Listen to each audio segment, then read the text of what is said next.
Bismillahirrahmanirrahim. Assalamualaikum warahmatullahi wabarakatuh. Teman-teman sekalian, kita hari ini akan melanjutkan sharing dan konten tentang libatin Allah. Konten libatin Allah ini sebetulnya konten tentang ilmu akidah dan ma'rifatullah, ilmu tentang yakin kepada Allah dan bagaimana cara bersandar dan bergantung kepada Allah Subhanahu wa taala dengan lebih mengenal kebesaran Allah, baik sifat-sifat Allah, nama-nama Allah, kekuasaan Allah, dan seterusnya. Sehingga dengan kita belajar ma'rifatullah ini, kita jadi tahu bagaimana harusnya kita berinteraksi dengan Allah. Kaifa nata'amal ma'allah fi hayatina. Gimana cara kita melibatkan Allah dalam kehidupan kita sehari-hari. Kenapa penting sekali melibatkan Allah dalam kehidupan kita sehari-hari? Karena sesungguhnya manusia itu tidak bisa hidup hanya dengan mengandalkan dirinya. Orang kalau misalnya cuma mengandalkan dirinya, maka hidupnya akan banyak zalal. Zalal itu banyak trouble, banyak mentoknya. Karena kita ini dhaif, kita ini halua, kita ini ajula, kita ini banyak keterbatasannya.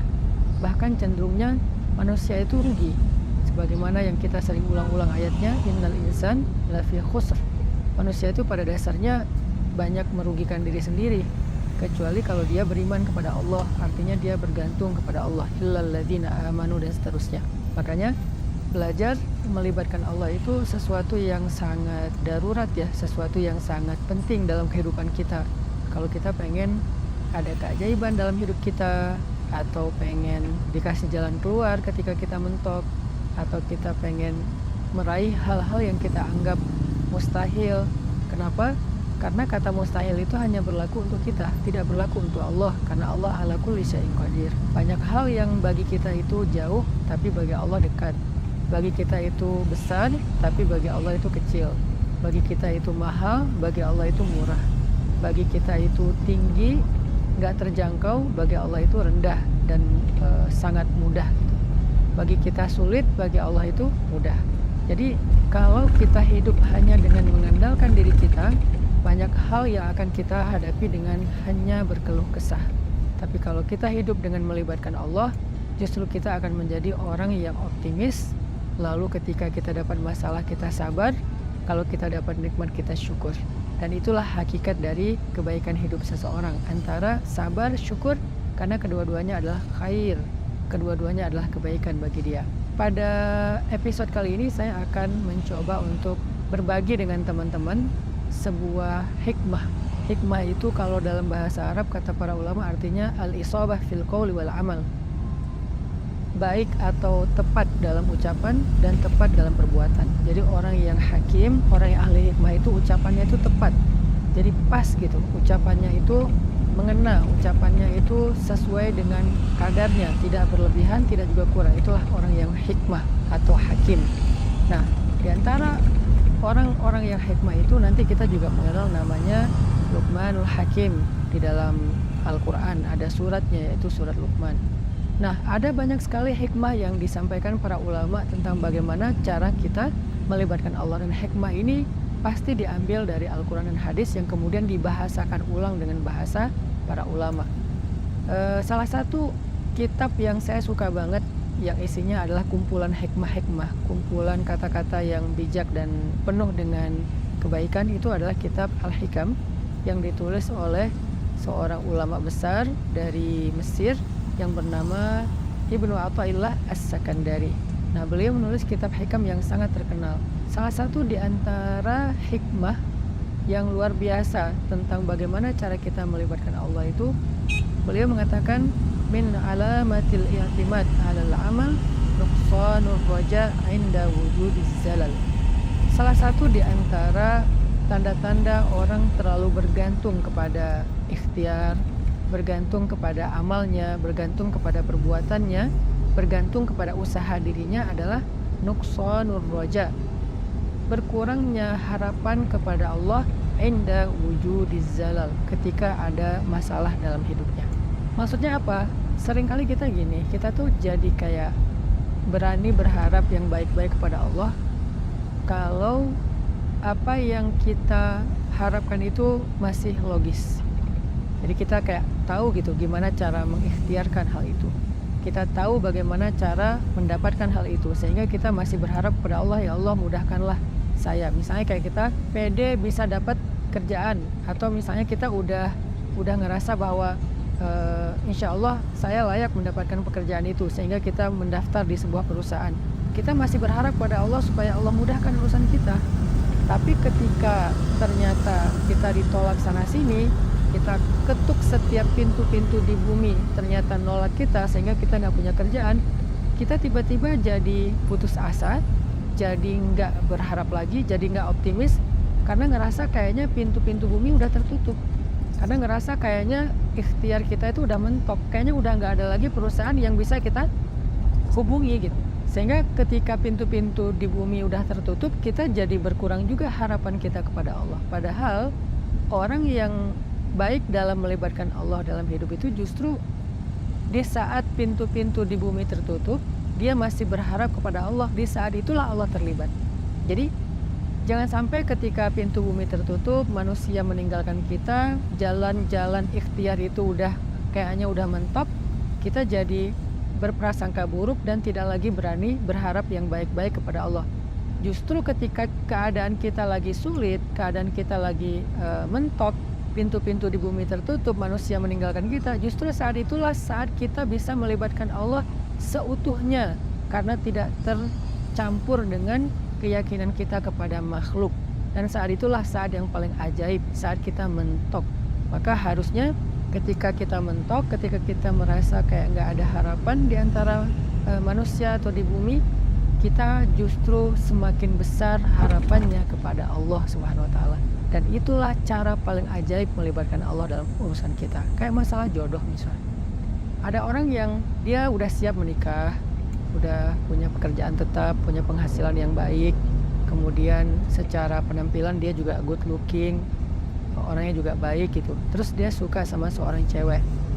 Datanglah dia untuk melamar cewek tersebut, dan sepertinya cewek itu juga kayaknya perhatian sama dia, sehingga dia nggak tahu GR apa enggak, dia kayak berharap kayaknya nih udah waktunya nih saya serius dan melamar dia. Sebelum dia berangkat ke rumah calon istrinya, dia berdoa kepada Allah, ya Allah mudahkan urusan saya, ya Allah semoga saya bisa menjadi suami yang baik bagi dia, semoga lamaran saya diterima, bla bla bla. Dia berdoa kepada Allah, dia berharap pada Allah karena dia percaya bahwa ada jalan untuk mendapatkan yang dia inginkan. Lalu ketika yang terjadi justru sebaliknya, dia ditolak walaupun dengan cara baik-baik, atau bahkan mungkin dengan cara yang agak sedikit kasar. Perempuan itu menolak dia, atau calon mertuanya yang menolak, ayah dari perempuan itu yang menolak, atau mungkin ada banyak masalah lain yang terjadi sehingga nggak bisalah dia melamar perempuan itu. Apakah dia masih berharap kepada Allah? Kalau dia sudah tidak lagi berharap pada Allah, berarti selama ini dia sebetulnya lebih bergantung kepada ikhtiarnya, kepada usahanya daripada kepada Allah. Makanya tidak terjadi keajaiban. Bukan begitu cara melibatkan Allah. Justru ketika lamarannya ditolak, saat itulah dia bisa mengandalkan Allah seutuhnya. Karena tidak bisa lagi mengandalkan good looking, gak bisa lagi mengandalkan mapan, gak bisa lagi mengandalkan ikhtiar-ikhtiar manusiawi. Saat itulah dia seutuhnya bisa mengandalkan Allah, dan itulah cara melibatkan Allah untuk mendapatkan keajaiban dalam hidup. Sehingga jangan berputus asa dan jangan nyerah. Kalau nggak bisa mengetuk pintu hati manusia, maka ketuklah pintu rahmat Allah Subhanahu wa Ta'ala, dan Allah lah yang membolak-balikan hati. Kalaupun nggak perempuan itu, Allah akan gantikan dengan perempuan lain yang lebih baik daripada dia untuk kita. Artinya nggak boleh berhenti berharap kepada Allah. Justru berharap kepada Allah di saat kita sedang sulit, itulah cara paling ajaib mendatangkan keajaiban Allah Subhanahu wa Ta'ala. Ada nasihat dari kisah Nabi Yusuf alaihissalam di dalam surat Yusuf, ketika Nabi Yakub meminta kepada anak-anaknya mencari Nabi Yusuf dan mencari adik mereka yaitu Bunyamin. Nabi Yakub bersabda, "Ya bani yadhhabu fatahassasu min Yusuf wa akhihi fatahassasu min Yusuf wa akhihi wa la tay'asu min rauhillah inna إنه لا ييأس من روح الله إلا القوم الكافرون. Wahai anak-anakku, kata Nabi Yakub, pergilah dan carilah kabar tentang Yusuf dan saudaranya itu Bunyamin, dan janganlah kalian berputus asa dari rahmat Allah, dari pertolongan Allah, dari campur tangan Allah, dari keajaiban di sisi Allah. Sesungguhnya tidak ada yang berputus asa dari rahmat Allah kecuali orang-orang yang mengingkari kebesaran Allah, orang-orang yang tidak beriman. Jadi ciri di antara orang yang beriman itu tidak berputus asa. Dan kalimat putus asa ini tidak akan muncul kalau tidak ada zalal, tidak ada masalah, kalau nggak mentok. Nggak mungkin dong kita berputus asa sementara jalan masih terbuka lebar, segalanya masih normal, semuanya masih sesuai prediksi kita. Itu nggak ada alasan kita berputus asa. Justru alasan berputus asa itu ketika kita punya masalah, mentok, trouble, error, bla bla bla. Justru saat itulah kita rentan dengan putus asa. Nah, orang yang beriman di saat itu justru mereka bertambah yakin kepada Allah, tidak menjadi orang yang yai'as, menjadi orang yang berputus asa atau yusi'udzan billah, mereka berburuk sangka kepada Allah. Wa tadhunnuna billahi dzunun, kalian berprasangka kepada Allah dengan prasangka yang tidak pantas. Kenapa? Karena orang beriman tidak pernah berhenti berharap kepada Allah yang baik-baik. Bahkan ketika ada masalah paling berat dalam hidupnya, saat itulah dia semakin berharap kepada Allah dan semakin bergantung kepada Allah. Dan saat itulah keajaiban Allah terjadi. Coba renungkan firman Allah di dalam surat An-Naml ayat 62. Bismillahirrahmanirrahim.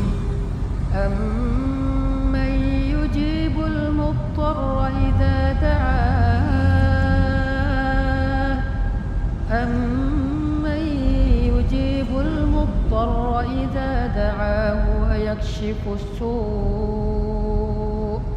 wa yaj'alukum khulafa'al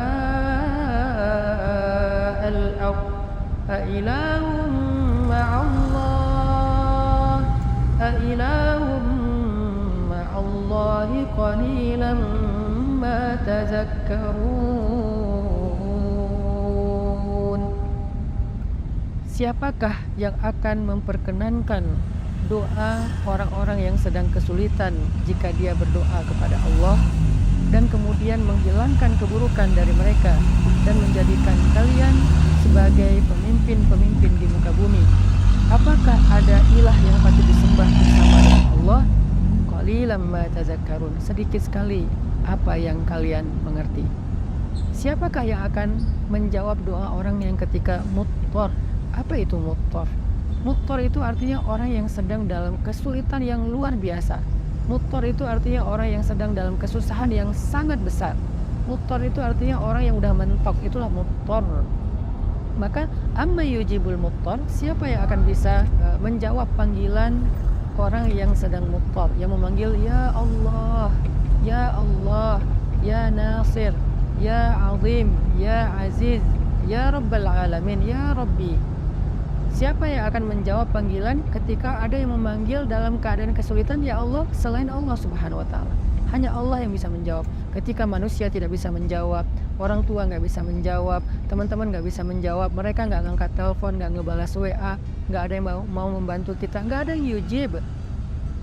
La ahad yujibuna, tidak ada satupun yang menjawab kita. Faman yujibul muttar, siapa yang menjawab kita ketika dalam keadaan muttar seperti itu? Allah.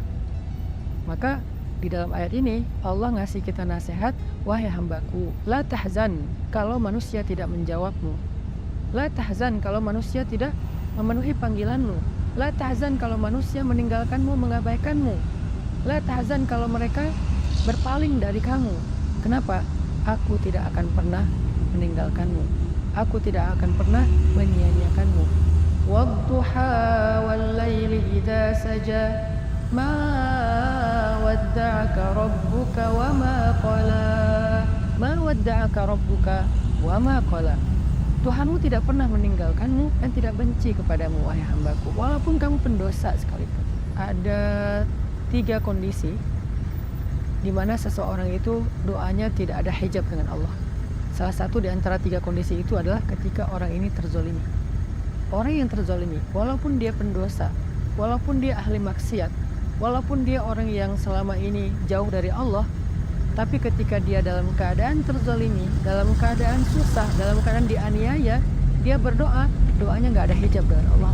Walaupun dia selama ini nggak pernah sholat, walaupun selama ini dia nggak puasa, walaupun selama ini dia nggak berhijab, walaupun selama ini dia nggak pernah buka Al-Quran, walaupun selama ini dia nggak pernah mengingat Allah, tapi dalam kondisi ketika dia mutton, terzalimi, susah, maka tidak ada hijab antara dia dengan Allah ketika dia berdoa. Kenapa? Itulah istimewanya keadaan ketika orang terzalimi atau muttar. Allah nggak ngelihat dia puasa atau enggak, Allah nggak ngelihat dia sholat apa enggak. Yang Allah lihat dia memanggil Allah atau enggak. Makanya hati-hati kata Nabi dengan doa orang yang terzalimi. Walaupun orang yang terzalimi ini ahli maksiat, kalau dia terzalimi lalu dia berdoa kepada Allah, doanya nggak ada hijab. Sehingga Allah berfirman, amma yujibul muttar, siapa yang menjawab orang-orang yang sedang susah ketika dia memanggil Allah, idza da'a wa yakshifus su', lalu Allah menghilangkan kesusahan darinya, bahkan Allah menjadikannya sebagai pemimpin. Artinya Allah berikan kepada dia kemuliaan, kekuasaan dan segala kebaikan-kebaikan dalam hidup. Siapa? Allah. Masih ingat nggak dengan kisah seorang laki-laki soleh yang melakukan perjalanan, lalu di tengah jalan dia dirampok? Karena di zaman dulu tuh kan banyak perampok atau begal di tengah jalan. Ketika dia dirampok, dia bilang kepada perampok itu, wahai rajul, wahai laki-laki, ambillah apa yang kalian inginkan, biarkan aku kembali kepada keluargaku, kepada anak dan istriku, mereka menungguku. Kata perampok ini, adapun harta-harta ini sudah pasti bisa kami ambil, tapi berikutnya yang kami inginkan adalah membunuhmu. Kamu tidak akan bisa melanjutkan perjalanan. Maka laki-laki ini pas tahu bahwa dia nggak punya harapan untuk meloloskan diri, dia udah dipegang sama mereka, tinggal dipenggal, dia bilang, kalau begitu beri saya waktu sebentar saja untuk sholat 2 rakaat, setelah itu lakukan apa yang kalian inginkan. Karena bagi para pembunuh 2 rakaat sholat itu nggak lama dan bukan sesuatu juga yang berat, kata mereka, ya udah sholat aja 2 rakaat, tapi aksir sholatnya pendek-pendek aja, nggak usah panjang-panjang. Akhirnya dia pun sholat 2 rakaat. Ketika dia sholat 2 rakaat, dia bingung, habis baca Al-Fatihah dia baca ayat apa lagi. Yang terlintas di dalam pikirannya cuma ayat ini. Kebenaran dia hafiz Al-Quran, walaupun dia hafal 30 juz, dia nggak tahu mau baca surat apa setelah Al-Fatihah, kecuali surat inilah yang terlintas di dalam benaknya, sehingga dia baca setelah Al-Fatihah dengan suara lirih berbisik, amma yujibul muttar idza da'ah wa yakshifus su', dan seterusnya. Kemudian setelah dia membaca ayat ini, dia ruku, dia sujud. Ketika dia rakaat kedua juga dia membaca ayat yang sama, karena dia nggak ingat ayat yang lain.